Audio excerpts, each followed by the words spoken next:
Assalamualaikum students, welcome to new video. Today we are going to start the numericals of chapter 10, simple harmonic motion and waves.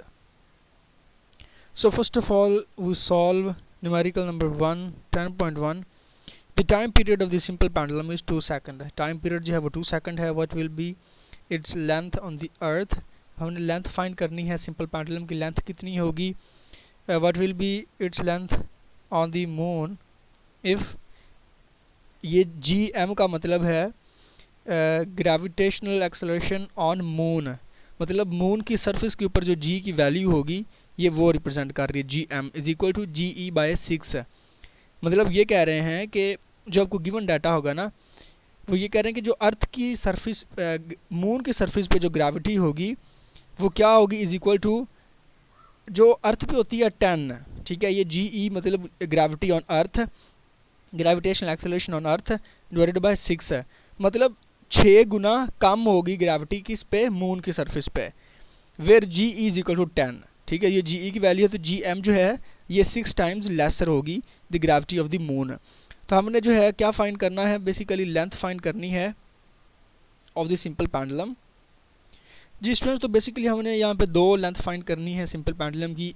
Length जो first होगी वो हम अर्थ पे find करेंगे और जो लेंथ होगी एक हमने फाइंड करनी है मून की सरफेस पे. तो हम सपोज अब ये करें कि आपके पास दो पेंडुलम हैं. ठीक है, तो एक आप एक्सपेरिमेंट कर रहे हैं अर्थ की सरफेस पे और एक एक्सपेरिमेंट आप कर रहे हैं on the surface of the moon. तो दोनों की आपने लेंथ फाइंड करनी है. ये आपको वैल्यूज़ दी हुई हैं जी की, ये टाइम पीरियड दिया हुआ है, ये जी ई है और ये जी एम हम फाइंड कर लेंगे. तो हम जो है कैलकुलेशन स्टार्ट करते हैं. जी स्टूडेंट्स, तो ये डाटा गिवन है आपको. जी, तो टाइम पीरियड जो 2 सेकंड है, ग्रेविटेशनल एक्सेलरेशन जो है वो जी ई अर्थ पे 10 मीटर पर सेकंड स्क्वायर है. Gravitational acceleration G M moon की सरफेस पे जो ग्रेविटेशनल एक्सेलरेशन होगी वो क्या होगी, वो 6 गुना कम होगी किससे, अर्थ की जो सरफेस पे है.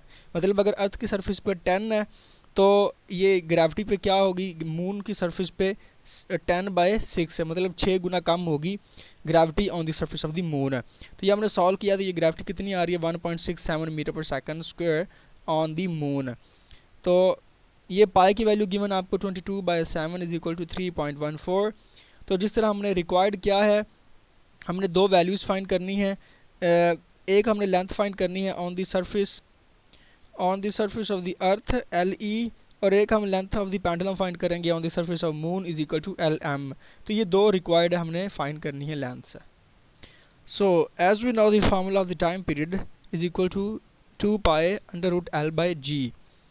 तो हम पहले क्या करते हैं, इसको सिंप्लीफाई कर लेते हैं, सॉल्व कर लेते हैं, क्योंकि हमने बेसिकली फाइंड क्या करना, लेंथ फाइंड करनी है. तो हम दोनों साइड पे स्क्वायर लेते हैं, टी स्क्वायर हो जाएगा, और इस साइड पे भी दोनों को स्क्वायर लेंगे तो 2 पाई स्क्वायर और under root L by G squared. जी, तो ये हम स्क्वायर क्यों ले रहे हैं, क्योंकि हमें ये स्क्वायर रूट फाइंड जो है इसको ख़त्म करना है, इसको रिमूव करना है. तो जब आप करेंगे ये टी स्क्वायर हो जाएगा, उसके बाद ये जो है 4 पाई स्क्वायर, 2 पाई स्क्वायर क्या बन जाएगा 4 पाई स्क्वायर. और अब हमने क्या करना है, ये जो जी स्टूडेंट्स बेसिकली यहाँ पे क्या होगा, ये 4 पाई स्क्वायर बन जाएगा, इसका स्क्वायर रूट जो है ये स्क्वायर से कैंसिल हो जाएगा और एल बाई जी रह जाएगा. तो हम क्या करेंगे, अब 4 पाई स्क्वायर ये हो जाएगा T square is equal to 4 pi square into L by G. तो इसको अब हमने क्योंकि एल एक साइड पे रखना है, क्रॉस मल्टीप्लिकेशन करेंगे. जी जो है ये क्रॉस मल्टीप्लिकेशन होकर टी स्क्वायर की तरफ चला जाएगा और ये जो 4 पाई स्क्वायर है ये डिनोमिनेटर में आ जाएगा. तो हमारे पास बन जाएगा L is equal to T square into G, क्योंकि जी इधर नीचे था तो क्रॉस मल्टीप्लिकेशन करने के बाद ये टी स्क्वायर के पास चला जाएगा और ये 4 पाई स्क्वायर ये नीचे आ जाएगा. तो ये हमारे पास बेसिकली एक फार्मूला आ चुका हुआ है. अब इसी फार्मूले को यूज़ करते हुए L is equal to T square into G by 4 pi square हम जो है लेंथ जो है उसको कैलकुलेट करेंगे. जी students, first of all length on the earth value put करें. टी की वैल्यू हमारे पास 2 है, 2 square. G E gravity on earth 10 है, 4 पाई स्क्वायर. जी, तो 4 ये 4 आ गया साथ में. जो पाई की वैल्यू क्या थी 3.14, उसका स्क्वायर आएगा पाई का स्क्वायर क्या बनेगा 9.85 है. तो ये सारी टर्म्स आ गई. ये टाइम जो 2 स्क्वायर है ये 4 बन जाएगा इंटू 10 ओवर 4, तो ये 9.85 ये पाई का स्क्वायर है. तो ये 4 4 क्रॉस हो जाएंगे, दोनों कैंसिल हो जाएंगे. उसके बाद आपका क्या आ जाएगा 10 बाय 9.85, क्योंकि ये 4 क्रॉस हो गए दोनों। अब इसको सॉल्व करें तो आपके पास लेंथ ऑन अर्थ आएगी 1.014 मीटर। तो ये लेंथ किस कहाँ पे on the surface of the earth. Similarly length on moon T, आप जो है टी स्क्वेयर 2 स्क्वेयर बन जाएगा। जी एम की वैल्यू कितनी है 1.67 सॉरी, और 4 पाई स्क्वेयर, पाई की वैल्यू 3.14 पुट करेंगे।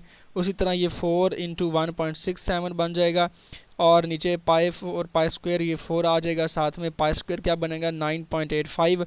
इसी तरह 4 और 4 क्रॉस हो जाएंगे दोनों, और आपके पास आ जाएगा 1.67 बाय 9.85। तो कितनी वैल्यू होगी लेंथ ऑन मून पे 0.17 मीटर। ठीक है, तो ये दोनों लेंथ आ गई हमारे पास on the surface of the earth and on the surface of the moon. जी स्टूडेंट्स, अब हम जो है न्यूमेरिकल 10 पॉइंट जो है 2 इसको सॉल्व करेंगे। A pendulum of the length 0.99 metre is taken to the moon by an astronaut. एक एस्ट्रोनॉट है जो मून पे पेंडुलम को लेके जा रहा है, एक पेंडुलम जिसकी लेंथ 0.99 मीटर है। Period of the pendulum is 4.9 second, ये इसकी पीरियड है, टाइम पीरियड है।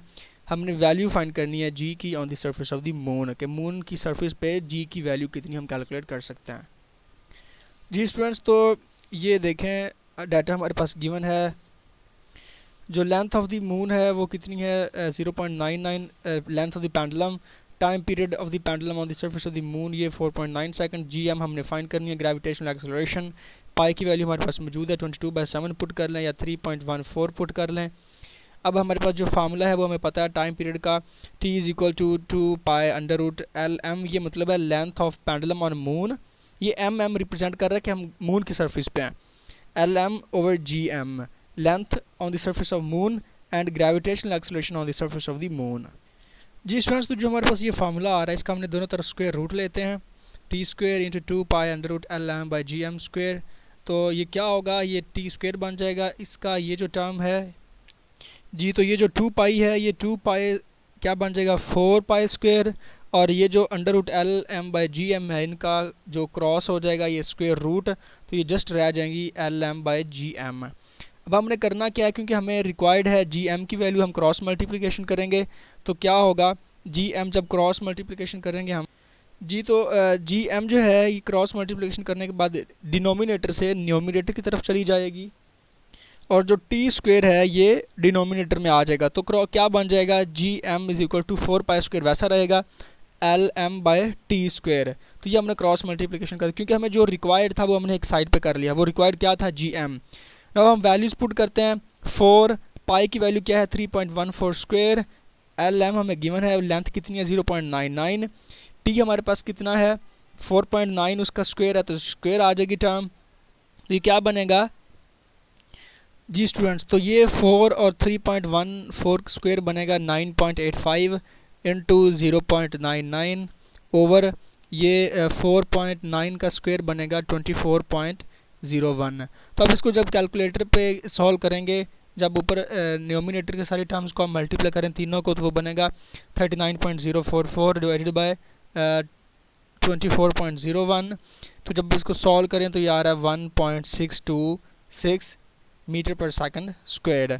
तो ये जो है जी एम की वैल्यू जिस तरह देखें आपको न्यूमेरिकल नंबर 1 में भी आपने कैलकुलेट की थी तो वो आई थी 1.67 समथिंग थी। तो मीन्स आप ये कह सकते हैं कि 1.6 है। तो यहाँ पे भी हमने कैलकुलेट कर लिया है कि जी एम की वैल्यू जो ग्रेविटेशनल एक्सेलरेशन की value on the surface of the moon होती है वो 1.6 मीटर पर सेकंड स्क्वायर होती है। तो आई होप स्टूडेंट्स आप लोगों को ये समझ आ गई होगी कि न्यूमेरिकल्स को आप कैसे सॉल्व कर सकते हैं। ओके जी स्टूडेंट्स, अल्लाह हाफ़िज़।